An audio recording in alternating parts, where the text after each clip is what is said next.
Bakren kovanec si želite očistiti. Ker nimate na voljo posebnih kemikalij, se morate znajti snovmi iz domačega gospodinjstva. Katera kombinacija snovi bo najbolje očistila kovanec? A. Kis in olje. B. Belilo in sol. C. Kis in sol. Ali D. Olje in belilo. Dvoličasti so hitro pritisnili odgovor. Čakamo še rumene, ki so prav tako izbrali odgovor. C. Kis in sol. Osnovna šola Mokronak. Zakaj kis in sol?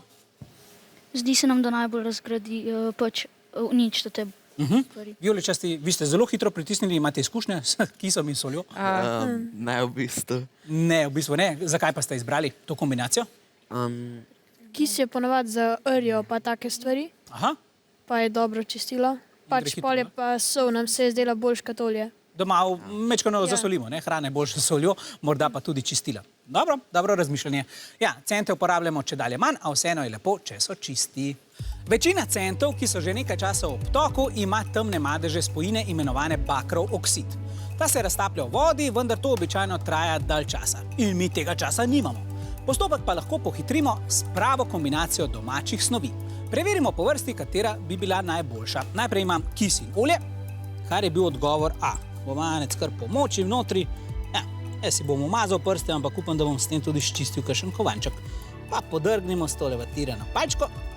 Če se kaj dogaja, zaenkrat ne opazim čisto nobene razlike. Lahko bi si tudi malo noht očistil, kot vidim na posnetku, ampak tale kovanec je še vedno temen. Gremo k odgovoru B. Ja, pri odgovoru B bom poskusil cent očistiti z belilom, v katerem je aktivno čistilno sredstvo natrijev hipoklorit.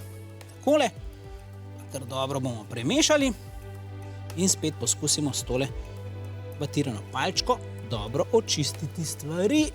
Ja, nič se ne zgodi. Kovanec se sicer sveti, ampak to je zaradi tekočine. Kovanec je praktično isti. Takole, ga damo zraven. Pri odgovoru C imam kombinacijo kisa, ki je šibka raztopina ocetne kisline in namizne soli oziroma natrijevega klorida. Kovanec dam v raztopino, dobro premešam in kmalu bomo izvedeli, ali so se naši tekmovalci pravilno odločili za odgovor C. Tukaj lepa drgnem. Tukaj pa takoj opazimo spremembo, da se tale kovanec precej bolj čisti. Sicer moram še vedno drgniti, ampak nič hudega, za lep kovanček se je pač včasih treba malo potruditi. Ta kombinacija očitno pomaga raztopiti bakrov oksid. Takole. Ja, kis je naravni razkuževalec, kar pomeni, da hkrati čisti in razkužuje, vendar sam po sebi ne učinkuje. Delovati prične šele v kombinaciji s soljo, ki na površino kovanca najprej deluje abrazivno. To pomeni, da površino kovanca spraska in pripravi na nadaljnjo kemijsko reakcijo. Še na hitro preverim odgovor D. Tukaj pa smo imeli olje in belilo.